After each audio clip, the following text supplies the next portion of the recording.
உருவாக்கி விட்டுடுச்சு. இந்த அம்மா இருக்கு, குழம்பு தட்டியை தூக்குது, சோத்து பானையை தூக்குது, எல்லாம் தூக்கிட்டு லயம் போடுத்துவோம். அதுக்கு அம்மா வாய் இருக்கு, வாடிக்குது, கதவு உடைக்குது, அதை உடைக்குது. உருவாக்கி விட்டுவிட்டு அடிக்குது பாரு, அதே போல தான் நிற்கும். இந்த மாதிரி இந்த வாகா கிழிச்சு வேர்வையில் விட்டார். அந்த வாகா குழம்பு தட்டியோ சோத்து பானை எல்லாம் தூக்குங்க. உங்களை நான் என்ன செய்யறேன்னு பாருங்க. ஒன்று உருவாக்கி விட்டுக்கிட்டு நிற்குது. இந்த அம்மா இருக்கு, அது என்ன போகுது, இப்படி போகுது, வாடிக்குது, இடிக்குது, இப்படி தூக்குது, வாடி ராணிக்குது, கதவு உடைக்குது, நான் வாண்டு அது என்ன போடுது.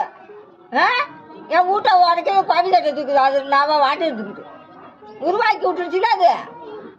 அது அப்படிதான் பேசும். போ இந்த மாதிரி இந்த பக்கம் வந்துங்க பிச்சு விடுவோம் சொல்லிவிட்டா. ஓடி விடுக்கா, இந்த பக்கம் வராதிங்க. மூஞ்சால பாருங்க.